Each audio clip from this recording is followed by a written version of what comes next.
Mari kita mulai dengan surat Al-Baqarah. Bismillahirrahmanirrahim. Alif Lam Mim. Dzalikal kitabul la raiba fihi hudal lil muttaqin. Di sini diterjemahkan Alif Lam Mim ini termasuk ayat-ayat yang oleh para ulama dianggap mutasyabihat. Artinya kita tidak boleh memaksakan maknanya. Kita cukup iman bahwa itu dari Allah Subhanahu wa taala. Ini termasuk ayat-ayat yang kita percaya bahwa ada makna yang diinginkan Allah, tapi kita tidak perlu menduga-duga apa sepersisnya makna itu. Dzalikal kitabul la raiba fihi, kitab ini tidak ada yang diragukan. Hudal lil muttaqin, petunjuk bagi mereka yang bertakwa. Sahabat Indonesia yang kami cintai, yang kami hormati, muttaqin dari kata kerja ittaqa yattaqi ittiqaan. Maknanya adalah menjaga diri. Ada 3 kelas muttaqin dalam terminologi para ulama, istilah yang dikeluarkan para ulama. 1, muttaqin orang yang menghindari perilaku syirik atau perilaku kekafiran. Sehingga menurut para ulama, apapun faseknya seorang mukmin, apapun kelirunya orang mukmin, misalnya pernah mencuri, pernah korupsi, pernah apa saja, masih dianggap mukmin karena dia masih bertauhid la ilaha illallah Muhammadur Rasulullah. Ini muttaqin yang paling kelas pokok, kelas bawah. Kemudian ada muttaqin kelas kedua, yaitu mereka yang menghindari dosa besar tapi tidak bisa menghindari dosa kecil. Misalnya bisa menghindari dosa zina, tapi dia bisa menghindari dosa melihat perempuan yang bukan mahramnya, yang bukan halal bagi dia. Ketiga muttaqin paling ideal, yaitu menghindari dosa besar, juga menghindari dosa kecil, bahkan menghindari sesuatu yang tidak penting. Ini yang dalam terminologi ulama disebut para wali atau para ulama, yaitu yang dalam ayat ala inna awliya Allahi la khaufun alaihim wa lahum yahzanun. Ini penting kami jelaskan kelas-kelas muttaqin supaya bahwa mukmin tidak pernah keluar dari status iman meskipun dia pernah melakukan satu kesalahan besar. Karena yang dikatakan mukmin adalah siapapun yang meyakini kebenaran risalah Muhammad, risalah yang dibawa Muhammad, berarti dia mukmin. Soal dia melakukan dosa atau apa saja itu menjadikan dia fasik, tapi tidak keluar dari status mukmin. Ini yang dimaksud dalam sebuah hadis, man qala la ilaha illallah dakhalal jannah. Siapapun yang pernah melafadzkan la ilaha illallah iman, maka dia pasti nanti masuk surga. Kemudian ada beberapa pertanyaan dari para sahabat dengan masa lalu orang itu yang macam-macam, Nabi tetap menjawab meskipun dengan masa lalu yang macam-macam. Sebab itu perlu dikaji serius, sebagaimana ada yang ditafsir Sawi bahwa muttaqin itu dari kata kerja ittaqa yattaqi ittiqaan atau ittaqa yattaqi taqwan. Ini maknanya orang yang menjaga diri. Tentu menjaga diri ini ada yang kelas premium, kelas sempurna. Jadi sesuatu apa saja yang bahaya kita jaga, termasuk dosa kecil, melakukan hal yang tidak penting. Ada orang mukmin yang hanya bisa menjaga dari dosa kekafiran, dosa kemusyrikan. Ini pun dengan segala kesalahannya masih ada kemungkinan dimaafkan Allah. Karena Allah pernah berfirman, innallaha la yaghfiru ayyushraka bihi wa yaghfiru ma duna dzalika liman yasha. Allah tidak akan memaafkan dosa syirik, tapi Allah masih bisa memaafkan atau masih berkenan memaafkan dosa di luar syirik. Kemudian yang perlu mengerti oleh sahabat Indonesia adalah makna la raiba fihi. Ini yang perlu kami ungkap, bahwa Al-Quran ini tidak ada keraguan padanya. Tidak ada keraguan, ini yang mudah kita teliti karena kita orang Indonesia. Mungkin rasa-rasa sastra Arab enggak kental. Mari kita teliti dari segi makna, karena makna ini rasa dan rasa itu universal. Begini misalnya, dulu orang-orang kafir Mekah, karena mereka penyembah berhala, penyembah Tuhan-Tuhan yang banyak, itu memprotes Mereka memanggil tentu masih Muhammad, belum ya Rasulullah. Muhammad, kamu mengajak ke Tuhan berapa? Rasulullah menjawab, ke Tuhan yang satu. Lalu mereka bertanya, Muhammad, urusan kita ini banyak, problem kita banyak. Tuhan banyak saja tidak bisa menyelesaikan, apalagi satu Tuhan. Ini yang diceritakan dalam sebagian ayat disebut Aja'alal alihata ilaha wahida inna hadza lasyai'un ujab. Bagaimana mungkin Tuhan itu satu? Harusnya Tuhan itu banyak karena urusan kita banyak. Lalu Rasulullah dengan bimbingan Tuhan, bimbingan Allah mendatangi mereka, kemudian Nabi menjelaskan, Tuhan itu adalah ketua kalian, Tuhan itu adalah pimpinan kalian. Bagaimana kalau Anda jadi pembantu kemudian punya majikan banyak, punya penguasa banyak, punya tuan banyak. Kemudian semua tuan-tuan Anda ini memerintahkan Anda dengan perintah yang beda-beda. Apa kalian mau punya majikan atau pimpinan yang banyak? Mereka menjawab tidak, Muhammad. Terus mereka akhirnya sadar bahwa problem Tuhan banyak itu tentu lebih sulit, lebih problem. Karena nanti perintahnya beda-beda, keinginannya beda-beda. Mereka akhirnya tersadarkan bahwa sebaiknya atau seharusnya memang Tuhan itu satu. Jadi Rasulullah SAW menjelaskan logika bertauhid itu dengan sekian variasi, dengan sekian logika. Kemudian Nabi kedua juga menjelaskan logika kompetisi. Kata Nabi yang karena bimbingan Allah diberi satu pengertian. Andai kan Tuhan itu 2 atau 3, kemudian berebut dalam tahta aras atau tahta yang di alam raya ini. Sebagaimana lazimnya para penguasa. Maka pasti ada yang menang, ada yang kalah. Dan yang kalah tentu gak layak sebagai Tuhan.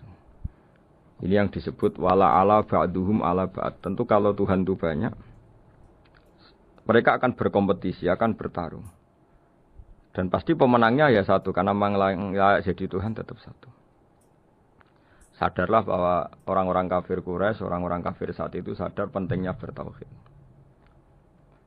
Ketiga, Nabi juga menjelaskan tauhid secara ilmu logika. Begini para pendengar. Kalau dalam teori ilmu tauhid yang agak jelimet dijelaskan begini. Jika ada 2 Tuhan, maka alam raya ini enggak menjadi alam. Logikanya adalah 2 Tuhan ini bisa kamu katakan sama-sama kuat. Ketika sama-sama kuat kemudian ingin menciptakan langit. Yang satu ingin menciptakan bumi. Yang satu menolak menciptakan bumi misalnya. Atau yang satu ingin menciptakan langit, yang satu menolak ingin menciptakan langit. Kemudian ternyata bumi ini terbukti wujud. Logika awam adalah yang berhasil menciptakan bumi berarti Tuhan. Yang gagal atau kudrohnya gagal, kemampuannya gagal tidak bisa menciptakan bumi, gagal menjadi Tuhan. Ini logika awam.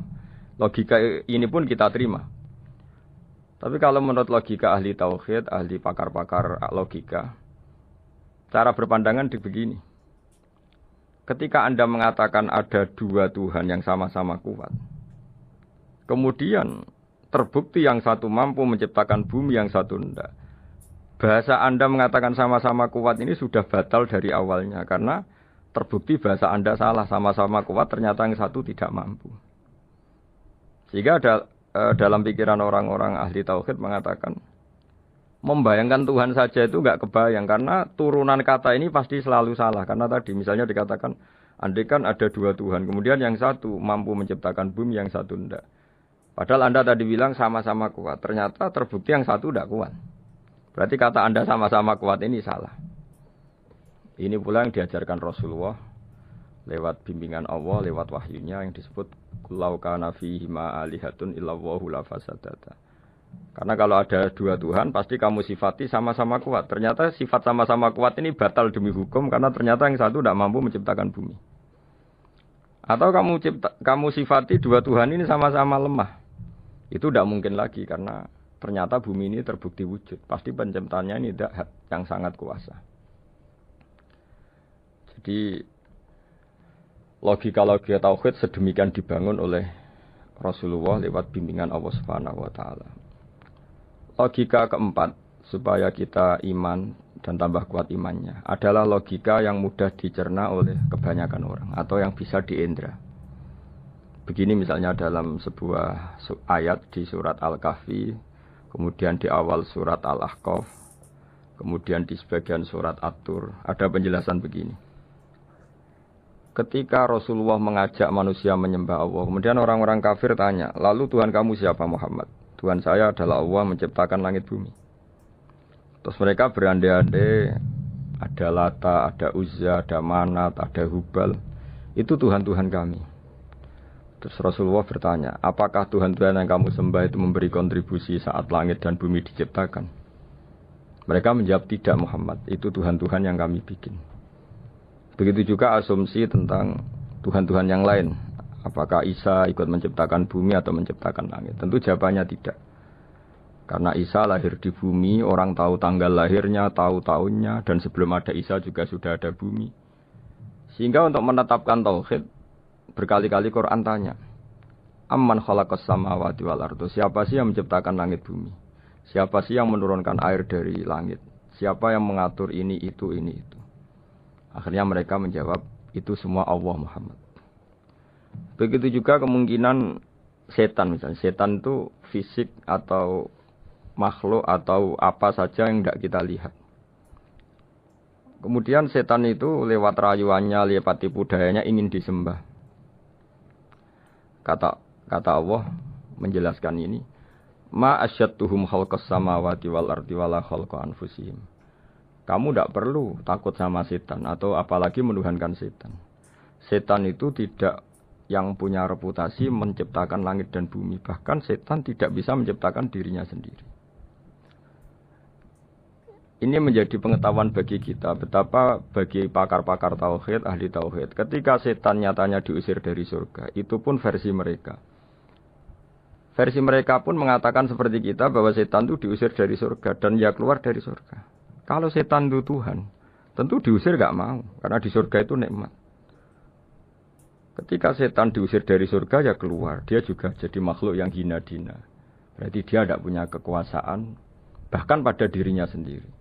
Dipaksa keluar dari surga ya keluar, dipaksa menjadi ahli neraka jadi ahli neraka, dipaksa jadi apa saja juga dia akan jadi seperti yang dipaksakan. Ini menunjukkan bahwa setan adalah tahta kudratillah, tahta qahrillah, tahta satwatillah, bahwa setan pun dalam kendali kekuasaan Allah. Makanya Allah mengatakan kamu tidak usah menyembah setan, tidak usah nurut sama setan. Setan itu lemah sekali, karena faktanya dia tidak bisa memaksakan keinginannya. Ini yang oleh Allah disebut dalam firman-Nya inna kaidas syaitani kana dhaifa. Setan itu lemah sekali. Ini perlu saya sampaikan ke para pendengar Unisia bahwa bertauhid itu ada sekian logika. Logika kelima adalah logika orang awam. Awam sekali. Suatu saat ada perdebatan antara Abul Hasan al-Asy'ari. Abul Hasan al-Asy'ari ini tokoh ahli sunnah paling populer dalam ilmu logika. Dia mengatakan orang menemukan Tuhan itu harus lewat logika yang cermat. Tidak boleh taklid, hanya ikut-ikutan. Dia harus menemukan satu argumentasi bahwa Tuhan atau pencipta langit itu ada. Kemudian ada satu problem di mana orang-orang kampung atau orang-orang yang lugu atau orang-orang awam itu tidak bisa ilmu logika, ilmu mantek kalau dalam bahasa pesantren.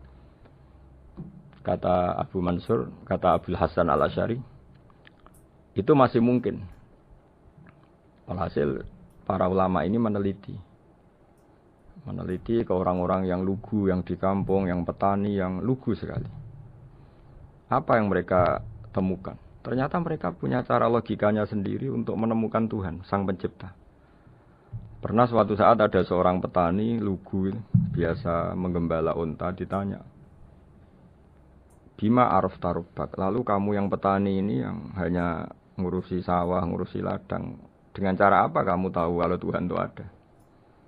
Si petani tadi marah besar dan dia mengatakan, Al-ba'ratu tadullu alal ba'ir wa asarul aqdam yadullu alal masir. Kata petani tadi, yang namanya ada kotoran unta, pasti ada untanya. Yang namanya ada jejak kaki, pasti ada yang barusan lewat. Artinya kalau ada makhluk, pasti ada pencipta.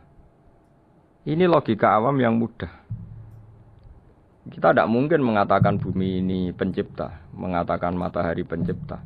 Kelihatan sekali kebendaannya, kelihatan sekali bahwa bumi matahari tidak punya ikhtiar, tidak punya kekuatan. Kelihatan sekali sifat-sifat kemakhlukannya.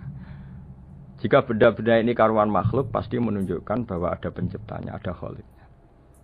Dalam logika Bedui tadi, si Bedui tadi, kalau ada kotoran sapi, pasti ada sapinya. Meskipun sapinya sudah sekarang nggak terlihat, mungkin sudah jalan kemana.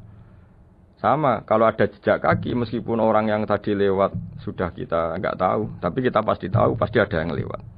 Ini yang dimaksud dalam bahasa Arab, al-ba'ratu tadullu alal ba'ir. Kalau ada kotoran sapi atau kotoran unta, pasti ada untanya. Wa atharul aqdam yadullu alal masir. Kalau ada jejak orang lewat, pasti tadi ada orang lewat. Nah, semua metode ini digunakan semua oleh Rasulullah. Logika yang bagi intelektual, logika bagi kaum awam, logika bagi kaum menengah, ya tidak awam, tidak intelektual. Semuanya digunakan, semuanya jadi media untuk memastikan bahwa logika tauhid ini logika pilihan, logika yang benar-benar logika. Sehingga dalam banyak ayat disebut agama ini li kaum yaqilun, li kaum yatafakkarun, bagi kaum yang bisa berpikir, bagi kaum yang punya akal. Lalu kemudian kami teruskan alladzina yu'minuna bil ghaibi. Ini kata ghaibi bukan kayak dalam bahasa Indonesia misalnya setan atau hantu disebut barang gaib. Kata ghaibi dalam bahasa Arab adalah perbandingan atau lawan kata dari al-musyahad yang bisa disaksikan langsung lewat indera. Kita orang mukmin iman bahwa surga ada, padahal kita tidak pernah melihat surga. Kita mukmin iman bahwa neraka ada, padahal kita belum pernah melihat neraka. Ini sesuatu yang maghoba anil absor, yang mata kita tidak melihat, fisik kita tidak menyentuh. Kita pun iman. Asal sesuatu itu mansus ya, dikatakan secara eksplisit oleh Quran dan hadis. Kalau dalam bahasa usul fikih disebut al-mansus. Ciri mukmin diantaranya adalah yang paling pokok alladzina yu'minuna bil ghaibi. Iman dengan sesuatu yang enggak kelihatan. Lalu kemudian para ulama cara pandang beda-beda. Bedanya bukan karena mereka bertentangan enggak, tapi ini menurut kelas rasa yang berbeda-beda. Bagi orang-orang sufi ya, Allah itu tidak bisa dikatakan al-ghaib, sesuatu yang enggak kelihatan. Karena Allah itu begitu jelas, az-zahir. Kata orang sufi, Allah itu zahir. Begitu juga dalam Asma'ul Husna disebut Allah itu az-zahir. Begitu jelas. Karena orang yang akalnya mapan, hatinya mapan, melihat satu lemari yang bagus, pasti langsung mensifati bahwa pembuatnya adalah orang yang hebat. Orang yang melihat mobil mewah atau pesawat yang canggih, pasti kepikiran pertama adalah pasti pembuatnya canggih. Sehingga eksistensi pembuat pesawat itu adalah orang hebat. Itu langsung tertanam ketika melihat pesawat itu hebat. Bagaimana mungkin seseorang ragu akan kehebatan pembuat pesawat ketika melihat detail-detail pesawat? Pasti langsung kepikiran kalau pembuatnya itu hebat. Memutuskan bahwa pembuat pesawat hebat itu tidak harus ketemu yang membuat. Juga tidak harus melihat. Tapi akal kita pasti meyakini pembuatnya itu hebat. Berarti keputusan menyimpulkan bahwa pembuatnya hebat adalah az-zahir begitu jelas. Begitu juga langit dan bumi, matahari semuanya tertata rapi. Air dengan fungsi manfaat yang sebegitu hebat, oksigen, semua tanaman, buah-buahan. Meskipun kita tidak pernah melihat Tuhan, tapi akal kita, nurani kita, pasti berkeyakinan dan tahu betul, pasti pembuatnya itu zat yang super hebat, super bijaksana. Sehingga dalam kategori ini Allah tidak bisa dikatakan suatu yang enggak tersentuh, yang enggak terjangkau. Allah itu az-zahir begitu jelas. Sehingga di antara Asmaul Husna disebut az-zahir. Sebab itu saya menganjurkan atau saya punya saran bahwa alladzina yu'minuna bil ghaibi itu contoh paling mudah itu kayak surga, kayak neraka. Kalau Allah sendiri itu az-zahir, mudah diketahui. Karena tadi orang yang melihat pesawat canggih pasti saat itu juga berkeyakinan dan itu pasti benar, pasti pembuatnya juga canggih. Nah, di sini disebut alam raya ini ayat, semuanya itu bukti kekuasaan. Dalam syair-syair orang sufi masyhur sekali itu wa fi kulli syai'in lahu ayatun yadullu ala annahul wahidu. Setiap sesuatu kejadian di alam raya adalah bukti keesaan Allah, bukti eksistensi Allah Subhanahu wa taala. Sehingga dalam satu kisah, normalnya orang itu paling tahu itu dengan dirinya sendiri. Karena dia adalah dia. Tapi kalau Imam Sibawayh, seorang pakar nahwu, mengatakan a'raful ma'arif Allah. Di alam raya ini yang paling mudah dikenali itu ya Allah, pencipta. Karena andai kan kita sendirian di hutan, kemudian kita mulai punya akal, kita mungkin tidak tahu diri kita ini siapa. Tapi setidaknya kita langsung menyimpulkan bahwa kita tidak bisa menciptakan diri kita sendiri. Ketika kita berkesimpulan tidak bisa menciptakan diri kita sendiri, pasti kita terus berkesimpulan ada di luar kita yang menciptakan kita. Nah, sebab itu kenapa sifat mencipta ini yang pertama kali dikenalkan oleh Allah kepada nabinya untuk dikenalkan kepada umatnya. Yaitu disebut Iqra bismi rabbikal ladzi khalaq. Muhammad, bacalah dengan nama Tuhanmu. Sifat Tuhan yang paling mudah dikenali oleh siapapun adalah sifat pencipta. Karena ketika seseorang yakin dia lahir sudah ada bumi, dia lahir sudah ada langit, dia pasti akan tahu bahwa dia ada penciptanya. Sehingga paling mudah mensifati Allah atau mensifati Tuhan adalah bismi rabbikal ladzi khalaq. Terus kemudian di antara ciri orang baik adalah wa yuqimunas shalat. Kemudian beriman kepada yang gaib, menegakkan salat. Kata menegakkan adalah dari kata menjaga aturan-aturan atau sesuai aturan-aturan salat. Kita tahu dalam salat ini ada beberapa syarat yang harus dipenuhi. Misalnya harus wudu, harus suci di tempat yang suci. Terus ada syarat-syarat dalam internal salat, dia harus baca Fatihah, harus tumakninah, macam-macam. Itu eksistensi definisi salat. Kemudian kata berdiri juga diartikan para ulama, eksistensi salat harus diketahui secara publik, secara sosial. Karena sesuatu itu punya eksistensi kalau jadi konsensus atau diakui oleh publik. Di sini agama mewajibkan sholat jamaah. Kata banyak ulama, jamaah itu fardu kifayah. Bahkan ada yang mengatakan fardu ain. Harus dijalankan orang banyak secara massal dan harus di tempat yang terbuka. Sehingga kata para ahli fikih, andaikan ada orang jamaah di dalam rumah tidak diketahui oleh banyak orang, belum mencukupi atau belum menggugurkan kewajiban jamaah. Sehingga eksistensi sholat harus diketahui secara publik. Sehingga dulu Rasulullah itu kalau sholat ya di masjid dan masjidnya terbuka. Sampai sekarang kita pun menyaksikan semua umat Islam kalau sholat di masjid yang terbuka. Sehingga dunia non-muslim pun tahu bahwa dalam Islam ada ritual, ya, ada ibadah yang bernama sholat. Hikmah kedua dengan cara terbuka seperti ini, sholat itu menjadi gak pernah rubah mulai zaman Nabi sampai kiamat. Dengan tradisi jamaah berarti kaifiyah atau cara sholat ini permanen.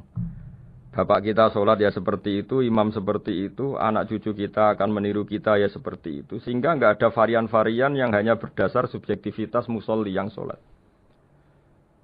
Taruh saja kita misalnya jadi seorang sufi yang baru takut sama Allah atau baru usul kalau dalam bahasa sufi. Kemudian kita sholat sendiri di rumah, mungkin dengan gaya menangis, terseduh-seduh, macam-macam. Ini tentu tidak baik sebagai standar sholat. Begitu juga ada anak atau pedagang yang kesusu atau tergesa-gesa, kemudian sholat hanya sekian, 2 menit, 1 menit. Ini juga agak baik. Meskipun itu boleh dilakukan individu-individu. Tapi kalau dalam sholat jamaah, orang harus manut imam, dan ada standarnya. Misalnya tumaknina itu biqadri subhanallah, jadi ada ukurannya. Ini penting saya utarakan bahwa hikmah jamaah itu bukan sekedar dapat pahala 27 kalau sendiri, dapat pahala 1 itu enggak. Tapi ini menjaga eksistensi sholat supaya ya seperti ini terus sampai kiamat. Sehingga orang Indonesia atau orang Afrika, orang mana saja, itu ketika haji atau ketika saling berkunjung di negara lain, itu enggak akan kaget dengan cara-cara sholatnya. Karena seluruh dunia kaifiyahnya caranya sama. Ini semua barokah dari jamaah. Maka Rasulullah itu enggak banyak ngendikan tentang caranya sholat. Beliau hanya ngendikan shollu kama ra'aitumuni usolli. Sudahlah kamu pokoknya makmum saya. Nanti caranya kamu sholat sama seperti saya seperti ini. Sehingga kata menegakkan sholat adalah bisa kita tegakkan kalau kita aparat negara ya bikin-bikin aturan supaya eksistensi sholat enggak terganggu. kalau kita seorang kultural juga mensuasanakan sholat. Dan supaya kefiahnya atau caranya sholat ini benar, kita tradisikan jamaah. Sehingga anak kecil ngikuti yang besar, yang bodoh ngikuti yang pinter dengan satu cara. Itu barokahnya jamaah. Sehingga wa yuqimuna sholat itu, sholat kita dirikan baik secara personal. Dengan cara-cara tumak nina, kita suci di tempat yang suci. Maupun kita tegakkan, kita maklumatkan, kita jadikan konsensus bahwa sholat ya seperti ini. Sehingga ada khayal-khayal lagi dalam Islam. Misalnya nyuwun sewu ada aliran yang mengatakan, ya kalau Tuhan itu kan enggak bebas arah, bebas tempat. Terus dulu pernah ada orang sesat sholat sampai 4 rakaat 4 arah, alasannya Tuhan itu tanpa arah. Enggak akan terjadi seperti itu. Karena ijma'nya umat Islam, konsensus umat Islam akan menolak faham yang seperti itu. Jadi saya mohon sekali, ini pentingnya jamaah. Dengan jamaah maka caranya sholat, cara meyakini madhab kiblat dan sebagainya terjaga ila yaumil qiyamah sampai hari kiamat. Terus sifatnya orang mukmin lagi wa mimma razaqnahum yunfikun, dan menafkahkan sebagian rezeki yang kami berikan. Ya ini termasuk zakat, sedekah. Jadi ada sebuah riwayat mengatakan inna fil mali haqqon. Harta itu ada haknya, yaitu zakat. Tapi ada juga saran inna fil mali haqqon siwa zakat. Di luar keharusan zakat juga ada hak-hak kita untuk memberikan sebagian rezeki kita. Taruh saja misalnya saya punya uang 10 juta. Secara nisab zakat belum sampai 1 nisab. Karena 1 nisab itu sama dengan nilai 84 gram emas. Itu kalau diuangkan, kalau 500 ribu ya sekitar 42 juta. Tapi kita sebelum punya 1 nisab pun tetap ada keharusan mengeluarkan sebagian.